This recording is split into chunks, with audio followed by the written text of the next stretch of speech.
Bonjour, bonsoir, on se retrouve aujourd'hui pour faire le bilan des écrits XENS qui se sont déroulés cette semaine. Donc c'était du 17 avril au 22 avril, donc de lundi à vendredi, plus ou moins toute la semaine, sauf dans mon cas, le dernier jour j'ai eu que le matin puisque je passais pas à l'épreuve d'info. Épreuve d'info qui est pour, je sais plus, pour les gens qui étaient inscrits à l'ENS en informatique et moi j'étais inscrit en maths. Donc voilà pour ça. Et avant de faire le bilan, enfin plutôt si je devais faire ce bilan en très peu de mots, je dirais que cette année plus que jamais, je suis très curieux de savoir comment se déroule la préparation des sujets. Non pas pour connaître les sujets, mais vraiment parce que cette année m'a amené à me poser des questions sur la manière dont les sujets sont non seulement faits, mais aussi le contrôle qu'il y a au niveau des sujets, c'est-à-dire comment c'est supervisé, pour vérifier qu'il y a des sujets qui tombent, qui soient cohérents par exemple. Mais bon, j'en parlerai plus en détail. On va faire un petit bilan. De manière générale, j'ai l'impression que ça s'est plutôt bien passé, mais on va pas faire de plan sur la comète. Mais bon, voilà. C'était différent de l'année dernière à bien des égards. Il y a des épreuves qui étaient plus faciles que l'année dernière, relativement. D'autres qui étaient un peu plus dures aussi. Mais bon, voilà. Donc, sans plus attendre, on va commencer tout de suite. Attention, très important, il y a des gens qui m'ont reconnu. Voilà, c'était assez bizarre. Il y a des gens qui m'ont reconnu qui étaient à côté de moi en fait pendant la semaine. Notamment, il y en a deux qui voulaient que je leur fasse une dédicace. Donc voilà, puisque j'ai dit que j'en ferai une, je la fais. Voilà pour Tilian et Thomas qui voulaient une dédicace. Donc voilà, qui étaient avec moi au lycée Masséna à Nice pour passer les écrits de XENS. Voilà, mais maintenant du coup on peut rentrer dans le gros du sujet. De manière générale, cette année, il y a eu quelques erreurs dans les énoncés. Notamment, il y en a une qui a été rattrapée dès la première épreuve de maths A, puisque c'est venu avec une feuille supplémentaire pour nous dire qu'il y avait une erreur dans la question 10B. Alors, un ensemble qui était mal défini.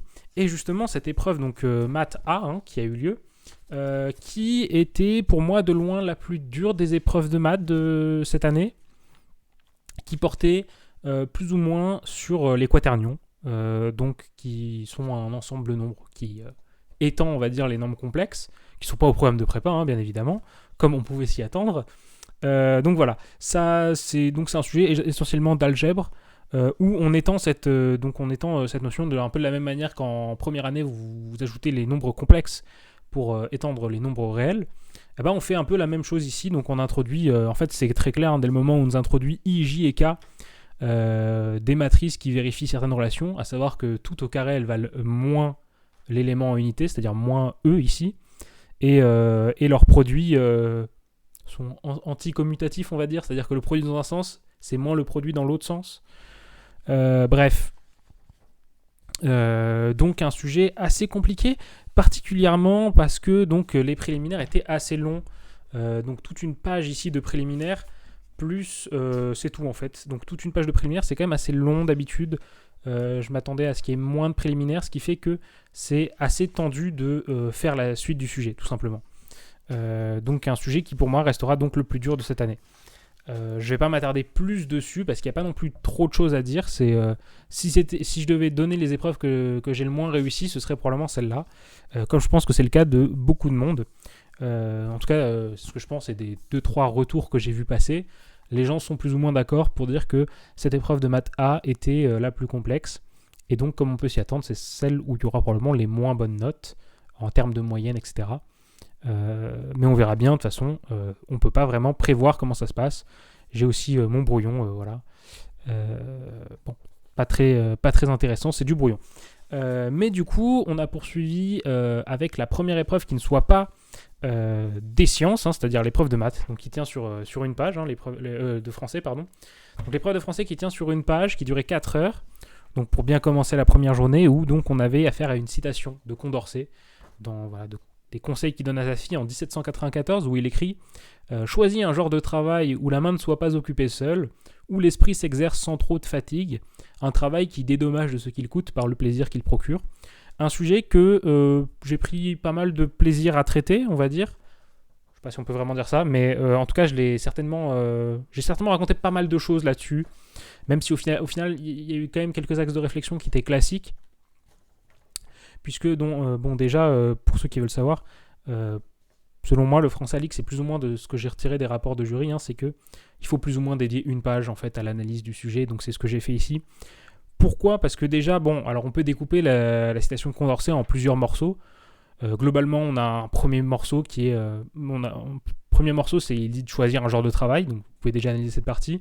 Ensuite, seconde partie, la main ne soit pas occupée seule. Troisième partie, l'esprit s'exerce sans trop de fatigue. Et quatrième partie, un travail qui dédommage de ce qu'il coûte par le plaisir qu'il procure. Comme ça, vous avez 4 parties de sujet à analyser. Et en fait, plus ou moins, ce qu'il en ressort de cette analyse, si on devait vraiment tout condenser, c'est que donc Condorcet, ici, il offre une vision assez paradoxale du travail. Puisqu'en fait, moi, ce que j'ai raconté dans mon analyse, c'est qu'en fait, on peut considérer la négation de ces conseils. C'est-à-dire, on considère un travail imposé, qui soit essentiellement du côté du corps et où l'esprit est assez délaissé et qui prend sans rien donner. Et vous retrouvez plus ou moins en fait la définition du travail qui apparaît dans l'encyclopédie de Diderot et de je sais plus qui, j'ai envie de dire d'Alembert, mais c'est probablement faux. Bref, puisque bien sûr le français Alix, c'est toujours pas mal de citer d'autres choses. Et donc je suis parti sur cet axe de citation de Condorcet qui est paradoxal mais qui en même temps reste dans l'air du temps, puisque du coup 1794, ça encore une fois ils le disent dans les rapports de jury, il faut essayer de resituer dans les contextes historiques. Donc 1794, c'est la fin des Lumières, c'est après la Révolution française, c'est une ère de rupture. Rupture dans les modes de pensée et dans les attendus sociaux, etc. Et donc, finalement, si la vision de Condorcet, elle tranche pas mal avec la vision traditionnelle du travail, c'est parce qu'en fait, il entame une rupture dans la vision traditionnelle. Et donc, qu'est-ce qu'on peut en dire ? Du coup, c'est qu'on peut en dire que du coup, on peut s'intéresser à en quoi c'est paradoxal. Donc, en première partie, moi, j'étais parti sur un truc assez classique où j'ai dit qu'il y avait une véritable réalité du travail. Donc, c'est le travail pénible, le travail qui détruit le corps, l'esprit et qui entraîne l'aliénation de soi. Ça, on aime bien parce que comme ça, on peut caler Paul Lafargue qui nous dit que... qu'est-ce qu'il nous dit déjà, Paul Lafargue ? Que notre époque est, dit-on, le siècle du travail. C'est en effet le siècle de la douleur, de la misère, de la corruption. Il dit à peu près ça. On peut citer bien sûr les textes du programme et on peut citer quelques autres trucs là-dessus pour dire que globalement le travail c'est de la merde. Vraiment condensé, un condensé hyper bref, voilà, comme Vinaver. Mais du coup, face à cette réalité du travail, il y a un travail qui est véritablement fantasmé à cette époque. Ou pas seulement, vraiment des aspects fantasmés du travail. Donc là, c'est tout, on part sur tous les aspects positifs du travail. C'est-à-dire qu'est-ce que je mets, parce que du coup j'ai mon brouillon avec moi. D'ailleurs on m'a dit que mon brouillon était assez propre, je sais pas ce que vous en penserez, mais globalement ouais, mon brouillon en français ça ressemble à des trucs comme ça où j'écris. Alors ce qui est assez spécial avec mon brouillon globalement, c'est qu'il est souvent il est pas linéaire, c'est-à-dire que j'ai écrit des trucs et puis 20 minutes plus tard je reviens et j'ai écrit des trucs qui n'ont rien à voir mais parce qu'il y avait de la place de libre. Donc voilà, mais donc dans mon travail fantasmé, voilà, l'utilité du travail, la volonté de s'affranchir par le travail, se satisfaire de son travail. C'est pas dans l'ordre que je l'ai écrit, mais c'est pas grave. Par exemple, donc il y a toujours les textes classiques du programme, mais on pouvait citer par exemple Camus dans le mythe de Sisyphe, qui nous dit que il nous dit quoi déjà ? Il nous dit un truc qui finit par il faut imaginer Sisyphe heureux, c'est la volonté d'arriver vers les sommets elle-même suffit à remplir un cœur d'homme. Il faut imaginer Sisyphe heureux. Voilà. Donc ça, c'est pas mal à citer. Notamment dans l'outil du travail, on peut citer dans Candide, on a le vieillard turc, je crois. Je crois qu'il est turc, qui nous dit que le travail éloigne de l'homme 3 grands maux, l'ennui, le vice et le besoin. Voilà. Donc tout ça c'est sur le travail, je vais pas m'étendre plus que ça. Il y a aussi des trucs du programme, veille sur le pain qu'on a gagné, Virgile qui considère que les paysans ont la hauteur d'âme des rois, plein d'autres trucs. Et donc on finissait sur une troisième partie, en tout cas dans mon cas, une troisième partie donc qui nous dit que la rupture est là et que le travail doit se réinventer. Sauf que pour réinventer le travail, il faut repenser l'homme, il faut repenser la société et enfin on peut repenser le travail. Et donc, là, il y a des trucs à citer comme Hannah Arendt, bien évidemment, la crise de la culture et les conditions de l'homme moderne, qui sont plus ou moins incontournables. On passe sur la notion d'homo faber, d'animal laborans, de la vita activa. Tout ça, je pense que c'était des mots à citer. Et que ça a fait Après, si ça se trouve, je raconte n'importe quoi et je vais avoir 3, mais Mais je pense que ça fait plaisir au jury de voir ça. Et après, il y avait bien évidemment ma conclusion. Ma conclusion, cette année, dans les épreuves de lettres, donc français et anglais, c'est assez terrible parce que j'ai adopté une position assez fataliste. On le verra tout à l'heure avec l'anglais. Mais globalement, ce qui ressort à chaque fois donc de mon texte d'opinion et de ma disserte de français, c'est que nous vivons dans une société, voilà. C'est toujours plaisir de le dire. On vit dans une société, mais surtout, en fait, la conclusion de mon texte de ma disserte de français, c'est donc que la rupture qui était arrivée avec Condorcet, qui était entamée tout du moins, finalement, c'est une rupture qui a échoué. Une rupture qui a échoué notamment parce que, par exemple, avec la révolution industrielle, en fait, on a échangé les serfs du Moyen-Âge, c'est-à-dire les paysans, ou les esclaves, comme vous voulez, si vous voulez faire référence à l'Antiquité, on les a échangés contre les ouvriers. Et donc, il n'y a pas vraiment de progrès dans ce sens-là, c'est pas une vraie rupture, hein, c'est juste le même problème, mais qu'on a rebrandé. On parle notamment, à ce moment-là, on parle notamment de Marx et de la productivité, qui place la productivité au centre de la vie de l'homme, ce que Hannah Arendt remet en cause, etc. Bref, plein de choses comme ça. Et donc la conclusion, c'est que finalement, nous avons échoué et la rupture n'a pas eu lieu. Ça a été un échec, un véritable échec. Et j'ai adopté une position assez fataliste en fait dans toutes mes épreuves littéraires. Et donc notamment en ouverture, justement, je me suis dit que ça pouvait être une bonne idée de faire déjà une petite ouverture vers la question suivante. Du coup, la véritable question à se poser, donc c'est pas en quoi la vision est paradoxale, puisque finalement on a vu qu'elle n'était pas tant que ça, puisqu'il entamait une rupture, ni de se demander comment on a changé le travail, puisque finalement on n'a pas changé. La vraie question à se poser, c'est où avons-nous échoué en tant que société, où la société a-t-elle échoué dans cette réinvention du travail finalement. En tout cas, c'est ce que j'ai essayé de raconter dans ma disserte. J'espère que ça plaira au jury et que ça leur donnera pas envie de se tirer une balle. Voilà. Donc, on va passer à la suite sur ces mots bien joyeux, puisque ça fait déjà 12 minutes. Donc, l'épreuve de maths B. Finalement, d'ailleurs, je refuse de considérer qu'il y a eu de l'analyse dans les 3 premières épreuves de maths, c'est-à-dire en maths A, B et D. Je refuse toute personne qui ose dire qu'il y a eu de l'analyse, puisque je suis désolé, mais maths B, c'est faire des polynômes et des matrices dont les coefficients sont des fonctions développables en série entière. Et donc, ça a assez peu... Alors, il y a 2-3 questions d'analyse, hein, des questions sur des convergences pour des normes qu'on nous pose comme ça. Mais globalement, ça tourne autour de l'algèbre, c'est-à-dire les polynômes, les matrices, on les fait, mais cette fois pas avec des coefficients réels, mais des coefficients qui sont des fonctions développables en série entière. Ce qui est assez logique, puisque si... ça a peut-être été abordé dans votre cours de première année, hein, mais globalement, pour faire des polynômes on peut tout à fait se restreindre à prendre des coefficients qui sont dans un anneau, pardon. Par exemple, ce qu'on nous montre que voilà, on a des fonctions qui sont développables en série entière au voisinage de 0, plutôt qui sont développables sur un petit intervalle moins ρ. Bah ça forme un anneau, et donc on fait des polynômes dont les coefficients sont dans un anneau, à savoir l'anneau des fonctions développables en série entière sur moins ρ. Pareil pour les matrices. On fait avec des coefficients qui sont dans un anneau, à savoir le même anneau, etc. Donc maths B, c'est essentiellement, encore une fois, de l'algèbre. Même si je dois bien avouer que la fin de la 3e partie, je ne l'ai pas vraiment beaucoup traité. J'avais commencé, mais je ne suis pas allé jusqu'au bout de l'étude parce que manque de temps, tout simplement. 4 heures, c'est court. Mais voilà. Il y avait des questions assez classiques, par contre, dans ce sujet de maths B. Notamment un truc où on nous demande de montrer que le fait, la fonction qui a une fonction développable en série entière associe sa restriction sur un plus petit intervalle est injective. Ça, typiquement, c'est une question assez classique où dans le sens où, pour montrer cette question, j'ai montré le principe des zéros isolés qui vous dit que pour faire très simple, il vous dit que si 2 fonctions développables en série entière coïncident sur un intervalle, alors elles sont égales, mais enfin, je veux dire strictement égales, c'est les mêmes choses, les mêmes coefficients, etc.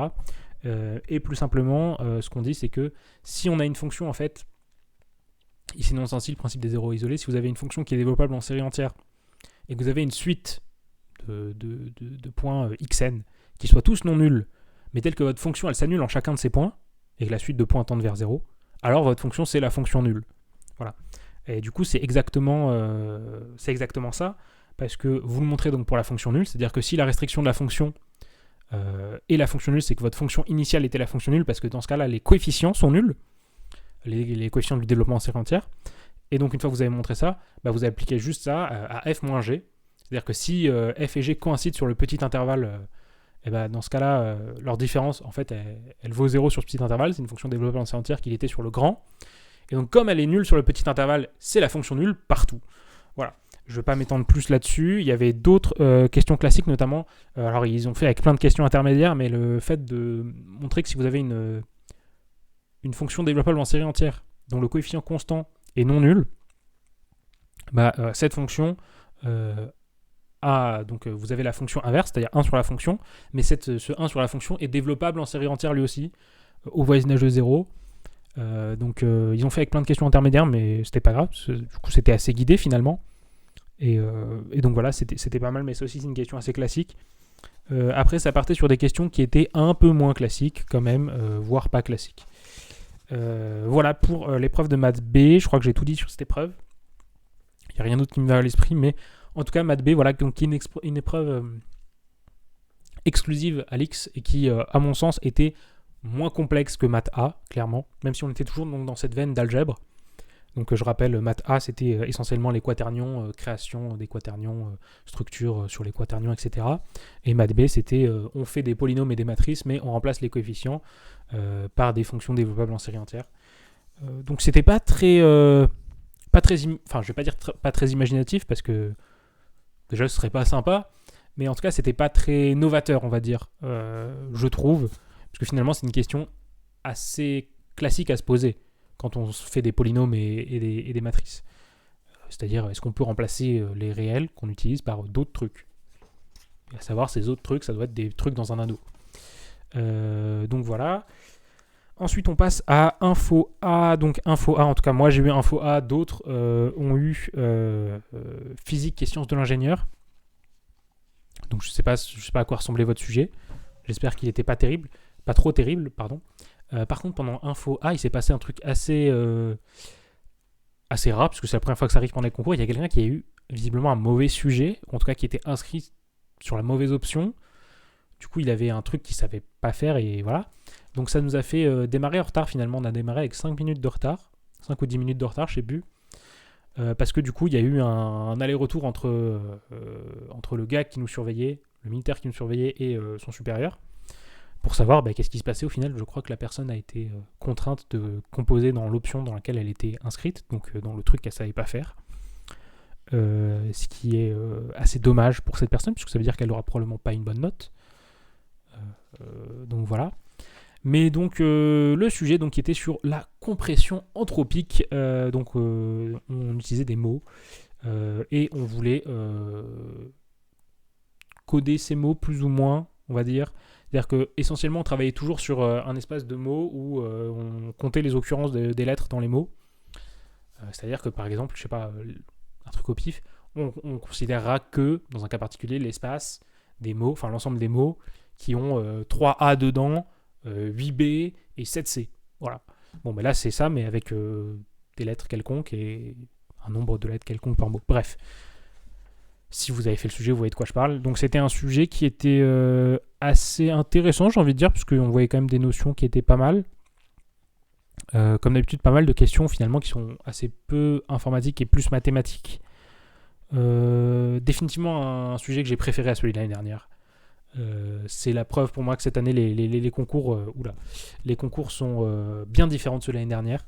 Il s'est passé visiblement quelque chose du côté des concepteurs de sujets, je ne sais pas quoi, mais il s'est passé quelque chose parce que l'année dernière c'était quand même un sujet qui finalement était assez peu cohérent en lui-même, parce que du coup c'est un sujet qui en fait était divisé en 3 parties et chaque partie était un sous-sujet, parce que l'année dernière, pour ceux qui ne le savent pas, on avait une première partie qui traitait exclusivement de la multiplication de matrices et comment optimiser le parenthésage en fait sur vos multiplications de matrices pour faire le moins de calculs possible, parce que suivant comment vous parenthésez votre calcul, vous ferez plus ou moins d'opérations.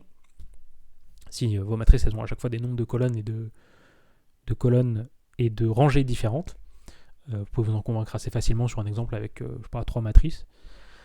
Et ensuite, ça enchaînait sur une deuxième partie où on faisait de la dérivation de composés pour avoir que les dérivés de fonctions élémentaires. Donc c'était de la dérivation formelle, entre guillemets.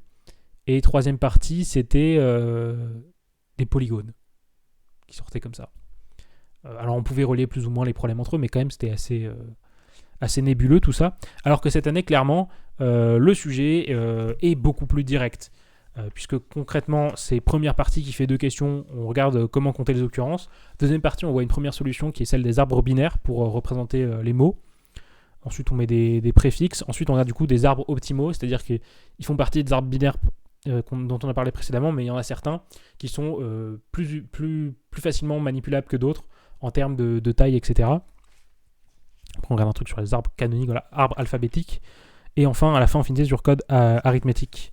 D'ailleurs, c'était assez intéressant parce que j'ai utilisé ce que j'appelle la formule du Mississippi. Je ne sais pas si ça va résonner chez certains, mais la formule du Mississippi, c'est comme ça que j'appelle le fait de calculer le nombre d'anagrammes d'un mot. C'est-à-dire que si vous prenez un mot, par exemple Mississippi, vous voulez regarder le nombre de manières de permuter des lettres dans le mot pour obtenir de nouveaux mots. Alors, ce pas des vrais mots, dans le sens où ils ne sont pas prononçables, ou pas dans le dictionnaire, mais c'est quand même des mots en soi. Et donc, il y a une formule assez simple pour calculer ça, c'est le coefficient multinomial qui intervient dans d'autres problèmes.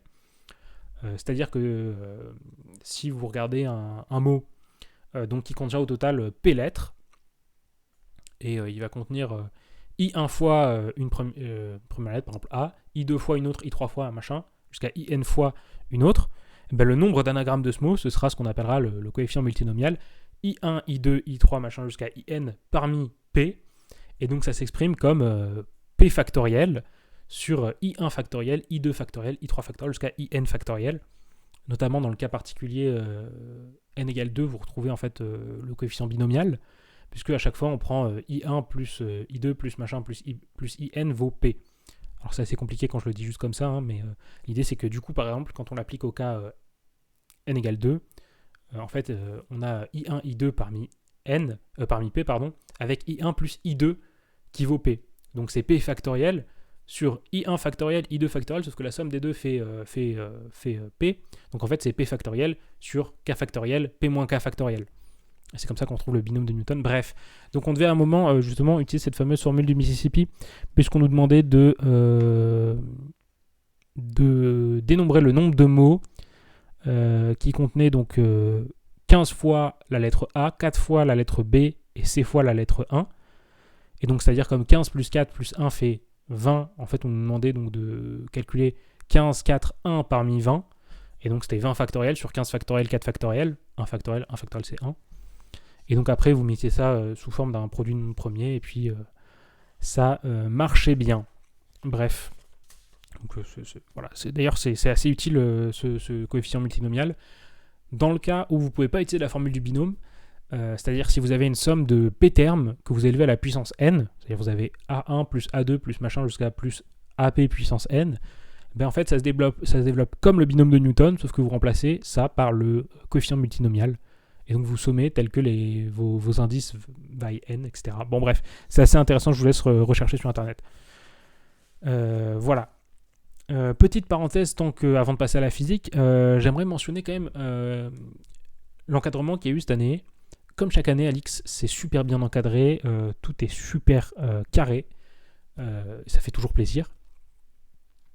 Donc vous savez, c'est un système où donc il y a toujours les en-têtes à remplir sur les copies, mais il y a moins de choses à remplir, on va dire. Vous mettez pas par exemple votre numéro de candidat, vous mettez votre numéro de table, et tout fonctionne avec des étiquettes, donc c'est assez marrant. Des étiquettes avec un QR code, comme ça, j'ai l'impression, je pense en tout cas que du coup la plupart des informations que vous rentrez sur vos en-têtes sont là juste au cas où. C'est-à-dire si on ne peut pas récupérer vos informations à partir du QR code, on les récupère à partir de l'en-tête. J'imagine que c'est probablement ça. Je ne sais pas exactement ce qu'il y a dans le QR code, bien évidemment, mais il est propre que ce soit ça. Bref, ça montre que vraiment chez eux c'est toujours très carré, et notamment les gens sont toujours très sympas, les surveillants, les encadrants. Il y a toujours le comment ils appellent ça, le commissaire de je sais plus quoi, qui est toujours un militaire. Et s'il y a quand même du coup des pions normaux, on va dire, mais toujours très sympa, particulièrement. L'année dernière, ils étaient déjà sympas, mais cette année, vraiment, le gars a fait en sorte qu'on passe la meilleure semaine possible. Vraiment, il était toujours en train de raconter des trucs pour nous remonter le moral, de faire des petites vannes, des petits machins. Et mine de rien, ça joue beaucoup sur le moral. Ça contribue beaucoup. Et le moral compte énormément dans vos concours. Si vous avez le moral à 0, par exemple parce que maths A était particulièrement dur, c'est pas bon pour la suite des concours. Et du coup, voilà, qu'il y ait des gens comme ça qui, fondamentalement, n'ont pas besoin de faire ça. Hein. C'est-à-dire que le gars, il aurait pu rien dire de la semaine, se contenter de nous surveiller, et c'est tout. Et il aurait passé sa semaine, il aurait été payé pareil. Mais non, il a quand même fait en sorte qu'on passe une bonne semaine, qu'on soit tous à peu près de bonne humeur. Et ça, vraiment, j'apprécie beaucoup ça, finalement, de la part des gens qui surveillent Alix, parce que c'est quelque chose qu'on retrouve pas nécessairement dans les autres concours. Déjà que les conditions sont souvent différentes, hein. Elles se dégradent un peu en fonction des concours. Et donc voilà, c'est vraiment toujours très très très cool d'avoir ça à Alix. Et j'espère que ça va continuer comme ça dans les prochaines années. Et pas que ça va se détériorer justement. Mais du coup sur ces paroles-là, on va pouvoir passer donc à la physique. La physique, je vais passer assez rapidement dessus. C'était essentiellement un problème de en fait la fusion dans le Soleil ne devrait pas avoir lieu. Si on considérait que des particules classiques, la fusion dans le Soleil ne peut pas avoir lieu puisque ça requiert que des particules chargées positivement soient très très proches l'une de l'autre et en fait qu'elles soient collées l'une à l'autre. Et ça, si vous connaissez votre interaction coulombienne, c'est pas possible parce que deux particules très très proches et de même charge, elles se repoussent beaucoup. Et donc, fatalement, elles ne peuvent pas rester à côté. Et donc ça entraîne donc, dans un premier temps une étude quantique des particules pour tout simplement mettre en avant l'effet tunnel. C'est-à-dire que pour ceux qui ne s'en souviennent pas, l'effet tunnel, c'est tout simplement le fait que même qu'une particule quantique de manière générale, lorsqu'elle est confrontée à une marge de potentiel qu'elle n'est pas censée pouvoir traverser, eh bien, elle a une probabilité non nulle de la traverser quand même, du moment que votre marche elle est quand même de longueur finie, quoi. Elle a quand même une probabilité non nulle d'être de l'autre côté de la marge de potentiel. Enfin, ça, c'est une modélisation en une dimension, bien sûr, ça généralise à 3 dimensions. Et donc voilà, cet effet tunnel qui donc, manifestement, est la cause de la fusion dans le Soleil. Et donc c'était essentiellement ça la première partie du sujet, l'étude donc de ces phénomènes quantiques avec après de la physique statistique où on passe du coup sur des probabilités à partir de ça. Et après on passait du coup sur la deuxième partie qui était beaucoup moins intéressante à mon sens parce que c'était de la thermo dans un réacteur nucléaire. C'est beaucoup moins intéressant. C'est tout ce que j'ai à dire. Et voilà. Un sujet de physique quand même qui était différent des années précédentes. Dans le sens où les années précédentes, déjà, on avait l'impression quand même que dans les sujets, les mecs se faisaient plus plaisir. C'est-à-dire qu'ils allaient sur des trucs quand même un peu plus expérimentaux que ça. C'est-à-dire qu'on a quand même eu, l'expansion de l'univers, qui était une introduction à la cosmologie, comme sujet en physique, qui était particulièrement intéressant. On a eu les mécanismes pour entendre dans les oreilles, qui était aussi très intéressant. On a eu l'empilement de billes magnétiques qui n'était pas super intéressant mais qui quand même apportait un truc novateur, notamment sur toute la partie où on avait la déformation d'un verre en cristal et la déformation générale d'une barre métallique. On a eu la synchronisation de pendules qui était aussi intéressante. Bref, vous voyez ce que je veux dire, on a eu plein de trucs très intéressants à l'X, je dis à l'X, à la physique au concours XENS. Et tout ça pour dire que la fusion nucléaire, ça paraît un peu fade à côté. Alors, ça l'est probablement pas, mais voilà, ça paraît un peu fade. D'autant plus lorsque, du coup, il n'y a aucune image dans le sujet, aucun graphe, aucun rien. Nada, zéro. Alors que d'habitude, ils adorent mettre des schémas, des trucs, notamment parce que du coup, ils aiment bien mettre des diagrammes sur lesquels vous devez interpréter des trucs. Typiquement, je sais pas... vous devez relever la pente pour en déduire un certain truc, ou alors vous dites est-ce que c'est cohérent, machin. Par exemple, je me souviens d'un sujet sur l'atmosphère terrestre, et notamment la température, etc. Et on devait relever des trucs suivant si ça suivait un certain modèle ou pas. Bref. C'était un peu dommage donc de ne pas avoir de diagramme ni rien. Quand bien même, au final, j'en avais fait pas mal dans ma copie, j'ai fait pas mal de diagrammes. pour compenser finalement. Et parce que apparemment le jury aime bien ça. Et maintenant que j'ai dit ça, je vais prendre une petite gorgée d'eau pour éviter de mourir. Et donc, on va passer à l'anglais. Je vais essayer d'accélérer un peu parce qu'on est déjà à une demi-heure de vidéo et qu'on en est toujours au mercredi. Donc, l'anglais, c'est toujours le marathon. XENS, l'anglais, c'est dur à tenir, particulièrement si vous faites comme moi. C'est-à-dire que ma méthode, c'est de finalement ne rien laisser au hasard parce que j'écris tout 2 fois. C'est-à-dire qu'il y a toujours, j'écris tout une première fois au brouillon. Et après, je réécris tout au propre. Ça m'empêche pas de temps en temps de faire des ratures parce que je remplace un mot ou un truc. Mais au moins, ça me permet d'avoir le contrôle absolu du nombre de mots. Parce que tout simplement, je me rends compte au brouillon, si j'ai débordé, etc., j'écris chaque partie individuellement. Parce que du coup, je fais un vrai découpage où je m'alloue un certain nombre de mots par partie. Et puis, je peux tout écrire au brouillon pour être sûr. Je fais ça. Quand bien même, au final, je me rends compte à chaque fois qu'il n'y a jamais vraiment trop de modifications entre ce que j'ai fait au brouillon et ce qu'il y a sur ma copie. Ce qui me fait dire parfois que je pourrais directement écrire sur ma copie sans passer par le brouillon et donc finalement aller 2 fois plus vite presque. Mais après, je me dis souvent que le jour où je vais faire ça, ce sera aussi le jour où j'aurais dû écrire au brouillon et donc que ce sera un désastre complet. Donc voilà. Juste la petite parenthèse, parce que du coup, je crois qu'au final, brouillon et copie confondus, j'ai dû écrire quelque chose comme 2400 mots. Puisque ça tourne autour des 1100 mots au total, puisque vous avez entre 600 et 675 mots de synthèse et entre 500 et 600 mots de texte d'opinion. Donc quand vous cumulez les deux, on tourne entre 1100, 1200, on peut pousser jusqu'à 1275 éventuellement. Voilà. Donc c'est un texte, une épreuve d'anglais donc, qui traite essentiellement de l'argent et des riches. Voilà. C'est vraiment une forme très condensée, hein, mais en gros, c'était plus ou moins sur l'accumulation des richesses. Et notamment, il y a une nouvelle tendance, entre guillemets, qui s'établit à avoir donc des personnes riches, donc on parle de milliardaires et de millionnaires, qui ne se sentent pas légitimes de posséder cet argent parce qu'ils l'ont hérité, et dans ce cas, ils veulent le redistribuer aux gens à qui ils considèrent que ça revient, donc par exemple les descendants de populations exploitées, etc. Soit des gens juste qui veulent distribuer cet argent pour améliorer le futur. Donc c'est globalement ça, avec du coup toujours une certaine opposition qui existe de la part de certaines personnes. Et on avait le 4e document qui était un graphe, donc qui nous venait de Giving USA Foundation. J'ai pas exactement compris si c'était une charité, le Giving USA, mais en gros, ce que ça représente, c'est le cumul de toutes les donations faites aux États-Unis pendant l'année 2021, donc qui s'élève à un total de 484 milliards de dollars. Et donc ce 484 milliards de dollars est découpé donc suivant qui a donné l'argent. Donc par exemple, on sait que 67% de cet argent a été donné par des individus, 4% a été donné par des entreprises, 9% a été par Bequest. Bequest, un mot qu'il faut donc savoir. Bequest, je ne savais plus ce que ça voulait dire. Je crois que c'est fait quand ça veut dire que c'est imposé, genre on te dit de faire une donation et du coup tu fais la donation. Et 19% par des foundations, donc visiblement des foundations, c'est des trucs caritatifs, genre les fondations Bill Gates, je sais pas quoi là.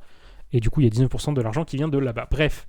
Donc, une synthèse. Encore une fois, on m'a dit que apparemment mes brouillons étaient assez propres. Donc, je vous laisse seul juge de cela. Mais voilà, en gros, c'est ça mes brouillons. Vous pouvez faire pause si vous avez envie de lire.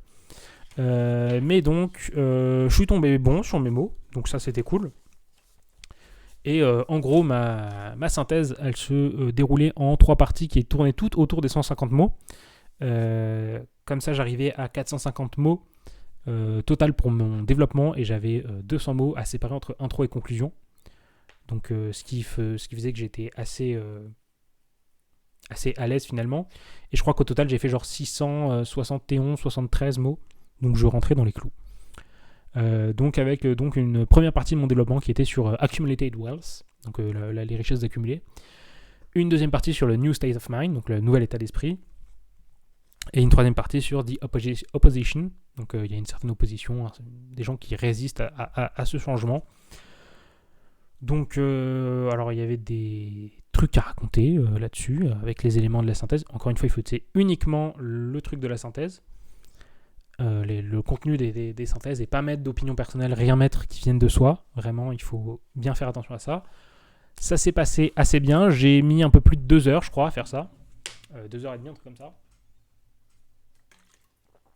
Je ne suis pas du tout sponsor par Cristalline, même si j'adorerais, hein, mais non, vous inquiétez pas, c'est pas sponsor. Et donc, voilà, pour la synthèse, avec mon titre qui était Going All In on Wealth Redistribution, puisque je rappelle qu'il faut mettre un titre, et donc le All In qui était entre guillemets, puisque j'ai voulu faire une petite allusion aux gens excessivement riches qui font All In quand il y a des jeux d'argent. Je sais pas du tout si mon titre va être considéré comme un bon titre, puisque quand il y a des titres quand ils trouvent des titres intéressants, notamment quand il y a des jeux de mots, ils aiment bien mettre des points en plus. Et du coup, je sais pas si le Going All In on Wealth Redistribution va valoir des points en plus, même si j'adorerais ça, hein, moi je dis pas non à des points en plus. Mais bon, on verra bien. Et donc, on revient sur le texte d'opinion. Donc le texte d'opinion, finalement, du coup, qui rejoint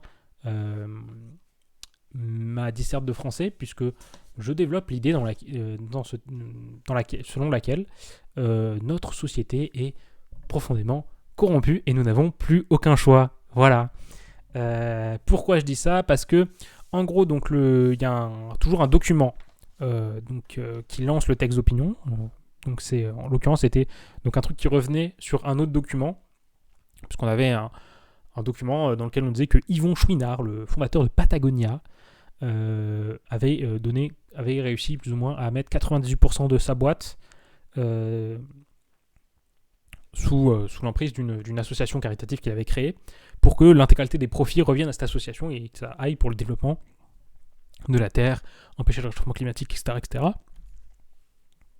Et donc on avait Carl Rhodes qui nous dit dans le Guardian que donc c'était cool finalement que le gars fasse ça, même si donc c'était un peu la nouvelle mode de faire des grosses annonces comme celle-là et un peu du greenwashing en gros. C'est devenu un peu la mode dans les milieux corporate. Mais donc il nous dit quand même que c'est cool ce qu'il a fait. Il explique un peu comment fonctionne le système mis en place par du coup ce Yvon Chouinard. Donc une vue éventuellement qui garde le contrôle sur la société. Et là il entame une comparaison avec d'autres milliardaires comme Bill Gates, comme Warren Buffett, qui eux ont fait le même genre de choses mais en termes de promesses, c'est-à-dire qu'ils ont promis de donner la majorité de leur argent, notamment à leur mort, et ils donnent pas mal d'argent à des associations, etc. Mais donc le gars il nous dit qu'en fait ce qu'il diffère essentiellement ici, c'est que donc Yvon Chouinard il prend des réelles actions comparé à juste faire des promesses. Et donc c'est ça qui le différencie des autres milliardaires. Et en gros à la fin il nous disait que donc déjà ce serait cool de pouvoir contrôler qu'effectivement ils fassent bien ce qu'ils disent, mais aussi qu'il faudrait éviter que finalement ce soit les milliardaires qui doivent prendre ces décisions. Ça devrait être à nos gouvernements de prendre les étapes nécessaires pour protéger le futur, la planète, etc.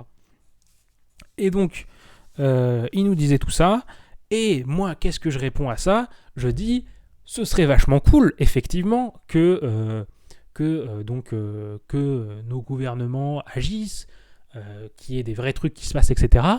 Problème, nous avons perdu depuis longtemps toute forme de choix en la matière, et en fait tout ça ne relève plus vraiment de nous, à part si on fait partie des 1%. Donc c'est l'idée que j'ai développée. Alors je peux retrouver dans mon brouillon exactement comment j'ai raconté ça, mais en gros c'est ça, notamment parce qu'il faut donc il y a ça, et j'y pense tant que j'y pense. Il fallait aussi, en tout cas dans les rapports de jury, ils disent qu'ils aiment bien quand même qu'on cite un peu des trucs un peu philo, etc.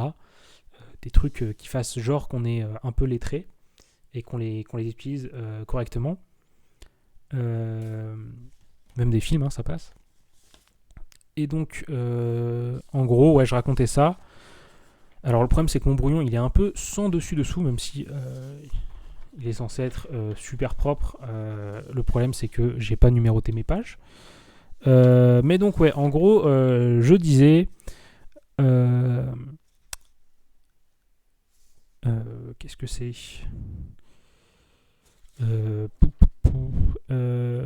Bon, en gros, je disais, voilà, notamment quand on voyait ce qu'avaient fait les milliardaires récemment, avec notamment, on a Elon Musk qui a racheté Twitter et qui se dépeint en tant qu'homme du peuple, alors qu'en même temps, il restreint la liberté d'opinion sur son site, sur son nouveau site, en ayant notamment muselé temporairement le compte de la personne qui exposait, qui dénonçait ces trajets abusifs en jet privé.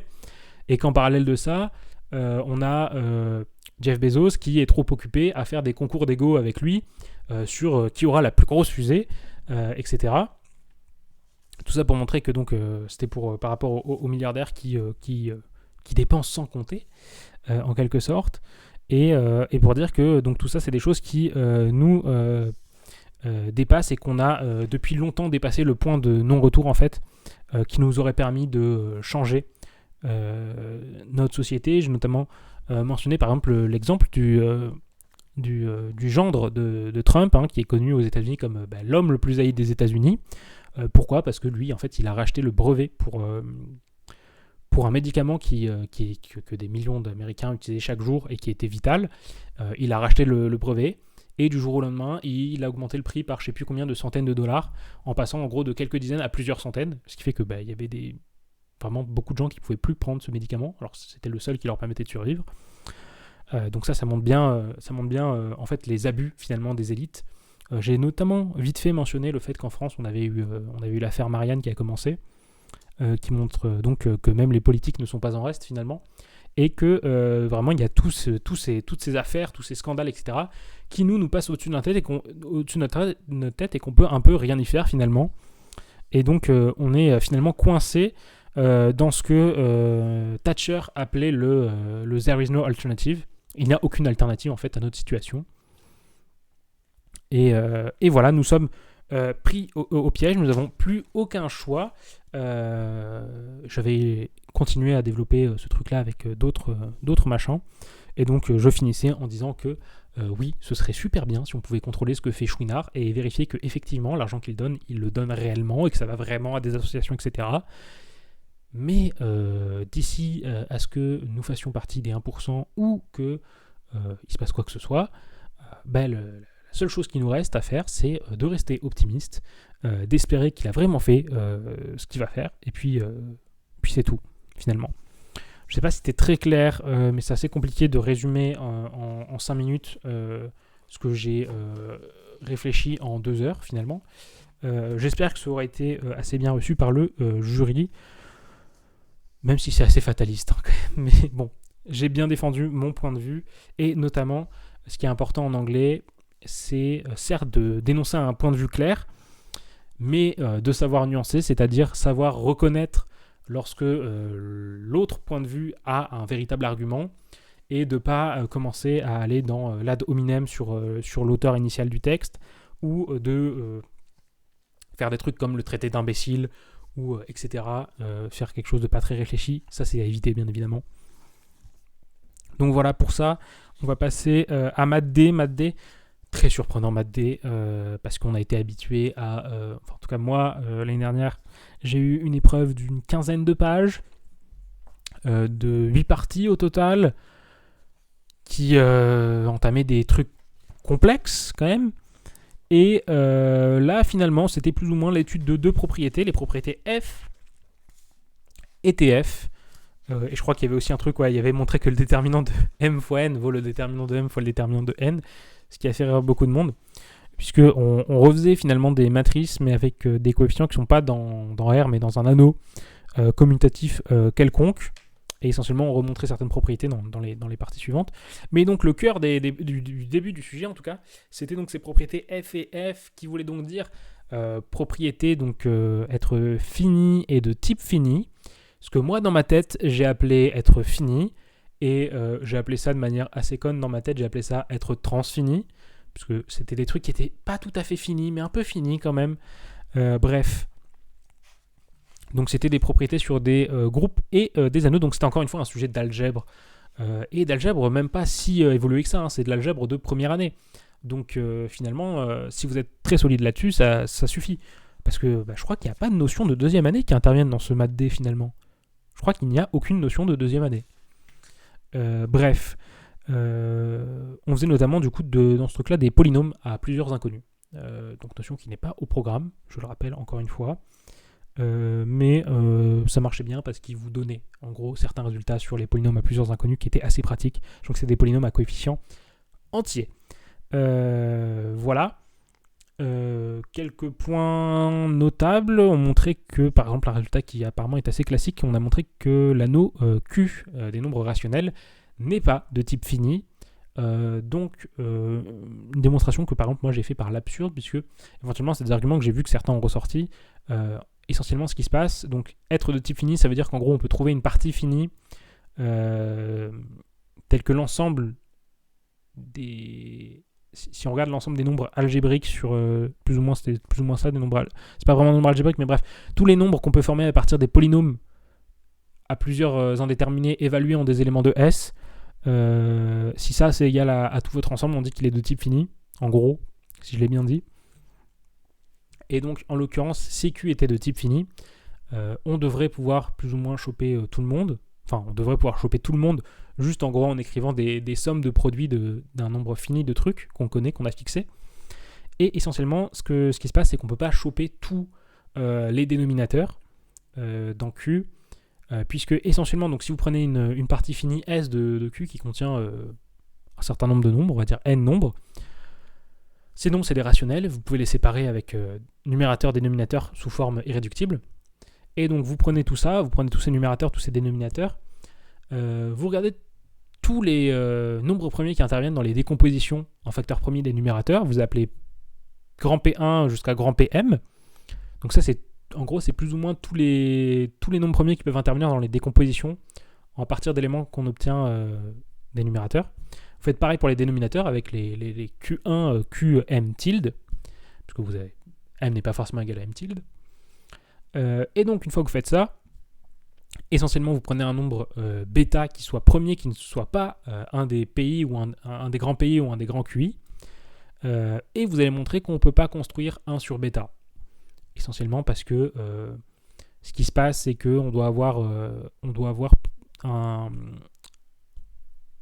Si vous avez 1 sur bêta qui est égal à un truc de S, vous allez avoir des conditions sur les divisibilités des dénominateurs et des numérateurs, et vous en aboutirez au fait que en gros, vous allez avoir un nombre premier qui va diviser bêta, sauf que c'est pas possible, tout simplement parce que bêta est premier et distinct de tous les nombres premiers qui pourraient possiblement le diviser. Et donc vous en aboutissez à une absurdité, donc c'était assez intéressant à faire. Et après on montrait quelques trucs intéressants sur les morphismes, notamment comment se comportaient les propriétés F et TF par rapport au morphisme. C'était assez intéressant et on montrait un certain résultat d'isomorphisme sur des groupes.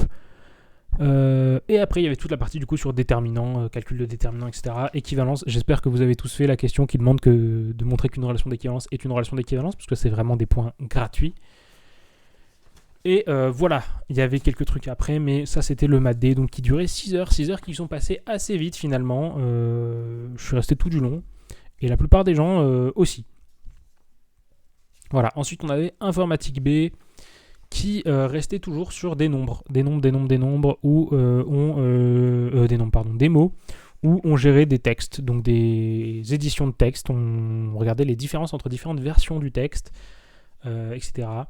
Ils introduisaient une notion de différentiel et de tranche qui permettait de recouper les textes. Je ne vais pas m'étendre particulièrement dessus, c'était pas super intéressant. C'était pas super intéressant comparé à l'année dernière où il y avait tout le système de vallées, etc., avec des inondations qui montaient le niveau d'eau, etc. Mais c'était un peu plus terre à terre, on va dire, comme sujet. Je ne vais pas m'étendre particulièrement dessus. C'est de l'info. Même s'il n'y avait pas vraiment grand-chose en rapport avec le nouveau programme, d'ailleurs. C'est assez amusant à noter. Et donc on terminait, en tout cas pour ma part, avec Maths C, qui donc est le seul sujet qui fasse un peu d'analyse cette année. et même pas de la grosse analyse, puisque c'était globalement de la topologie, hein, surtout, puisqu'on parlait de compacité, notamment des parties équicontinues. Et donc les parties équicontinues, j'étais assez content parce que j'ai vu ça il y a longtemps. J'ai vu ça au début de l'année. J'avais un peu bossé sur les parties équicontinues. J'avais fait 1 ou 2 exercices sur le sujet quand j'avais fait mes révisions de topologie. Et donc il y a des trucs assez intéressants sur les parties équicontinues. On monte des trucs et essentiellement ça tourne autour d'équadifs. Mais d'équadifs générales. Voilà. C'est-à-dire pas les équadifs linéaires. Et puis voilà, on montrait notamment des trucs sur l'existence de solutions, etc. C'était un sujet qui finalement, pour quiconque a fait des équadifs pas linéaires, était peut-être assez classique finalement, et qui ne devait pas poser particulièrement de problèmes, je pense, même s'il n'était pas pour autant facile, hein, puisque clairement, déjà, les équadifs non linéaires, c'est pas au programme. Donc voilà. Mais si vous avez fait... Je pense que pour les gens qui font partie qui étaient dans les prépas du top 5, je pense qu'eux ont dû en voir, au moins de loin. Et donc pour eux, ça n'a pas dû poser trop de problèmes, je pense. Ça a dû être dans leur TD. Moi, ce n'était pas dans mon TD. Mais par chance, j'avais vaguement vu ces notions d'équadif. Donc je pense m'en être tiré en limitant la casse, pour ainsi dire. De toute façon, on verra. Je ne peux pas vraiment faire de prédiction. Et donc, c'est sur ce maths C que je conclus.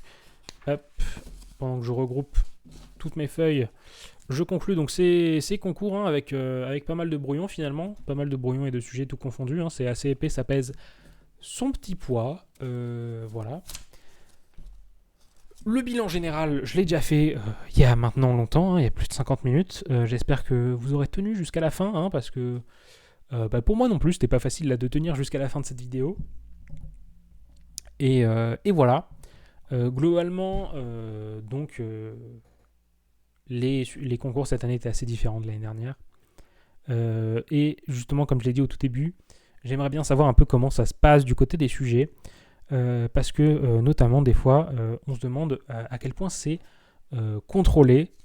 Est-ce que les concepteurs de sujets peuvent faire ce qu'ils veulent ou pas, parce que ça va plus ou moins loin des fois, hein, sur l'échelle de l'abus. Donc est-ce que c'est-à-dire que l'année dernière les concepteurs de sujets étaient particulièrement libres de faire ce qu'ils voulaient et du coup ils ont un peu trop abusé, et cette année du côté des organisateurs, on a un peu resserré la bride et ils ont fait du coup des trucs qui sont un peu plus dans les attendus, un peu plus classiques, un peu moins ambitieux finalement, ou est-ce que c'est plutôt ça la norme finalement? Est-ce que la norme c'est faire des trucs qui sont pas particulièrement excitants et qui alors ça veut pas dire que c'est facile, attention, hein. Faire très attention à ça. Parce que je dis que c'est pas particulièrement excitant, ça veut pas dire que c'est facile. Mais pour un concours qui se vend comme se vend XENS, on devrait s'attendre à vraiment découvrir des choses. Ça peut être assez paradoxal, hein. Il y en a qui pensent que non, les concours ils doivent être uniquement sur le programme et pas un pas de plus. Je suis relativement peu d'accord avec ça quand on parle des concours comme XENS, où selon moi, on doit juger pas seulement si un candidat connaît son cours, mais à quel point il peut s'adapter à des nouvelles notions. Et finalement, on voit un peu ça, hein, puisque c'est-à-dire que le sujet maths A qui vient sur les quaternions, c'est on espère que le candidat il a bien suivi son cours sur les complexes, parce que là, on monte tout d'un niveau. Pareil, on peut espérer que, si je prends le sujet maths B, c'est-à-dire qu'un candidat qui a bien suivi son cours sur les polynomiaux et les matrices, on regarde, on remplace tout en retirant les nombres, et il doit être capable de suivre. Et c'est juste, on a monté d'un niveau. Qu'est-ce qu'il y a? Le maths C, c'est pareil. Vous avez fait des équadifs linéaires, ok. Il y a des équadifs plus générales, ces équadifs qui ne sont pas forcément linéaires, qui sont quelconques. Hop, on monte d'un niveau. Le maths D, par contre, je l'ai déjà oublié, le maths D, c'est terrible. Le maths D, c'est, là, par contre, vraiment, c'est... là, vraiment, il sort de nulle part. Je veux bien l'avouer. n'y a pas moyen de prendre un bout du programme et dire hop, on monte d'un niveau. À part si vous considérez que partir du concept de truc dénombrable et l'adapter pour faire le concept de type fini et de groupe fini, mais non. Bref, je suis un peu confus quand je m'exprime. Mais bref, voilà. Donc ce qui fait qu'au final, je sais pas, cette année, j'ai l'impression que ça va être un peu plus dur pour le jury de classer le candidat. Après, il est tout à fait probable que je sois complètement dans le faux dans ce que je raconte et que je vais me taper 3 à chaque épreuve et que je vais être très très triste. J'espère pas que ça va être le cas, hein.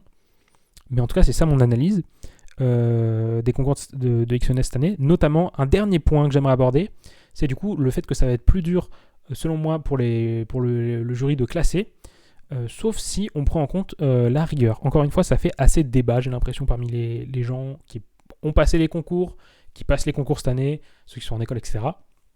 Le fait d'évaluer la rigueur, il y en a qui considèrent que y a des très bons mathématiciens qui ne sont pas rigoureux.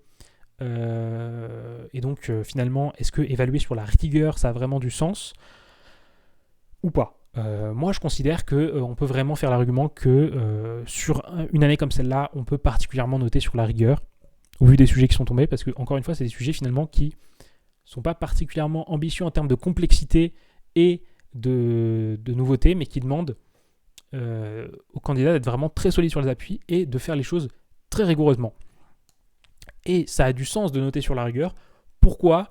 Tout simplement parce que la rigueur, c'est vraiment votre garde-fou. Si vous faites quelque chose rigoureusement, il y a à peu près 0 chance que vous vous trompiez. C'est vraiment très important à retenir ça. La rigueur, c'est un peu vraiment comme voilà, ma prof de français dit la simplicité comme mode de grandeur. On pourrait presque dire la même chose sur la rigueur.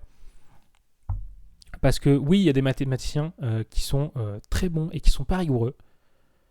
Mais eux, c'est des mathématiciens très bons. Donc même en n'étant pas rigoureux, finalement, quand c'est sur des trucs qui tombent au concours, où pour eux c'est un peu un jeu d'enfant, ça va. Il n'y a pas besoin d'être rigoureux finalement quand vous faites des choses assez simples. Tout le monde sera plus ou moins d'accord pour dire que oui, pour dériver une fonction, tu peux le faire sans être rigoureux, il y a assez peu de chances que tu te trompes. Mais une fois que tu dépasses la prépa et que tu arrives au niveau supérieur, je pense notamment à tous les gens qui seront à Ulm l'année prochaine. J'en ferai probablement pas partie parce que voilà, j'en ferai pas partie probablement. Mais tous les gens qui seront à Ulm l'année prochaine, ils vont faire des maths et ils vont faire des maths qui vont augmenter assez vite de niveau. Et quand on augmente le niveau, on augmente assez fatalement la complexité et le degré d'abstraction. Et c'est à ce moment-là pour moi que ça devient essentiel la rigueur.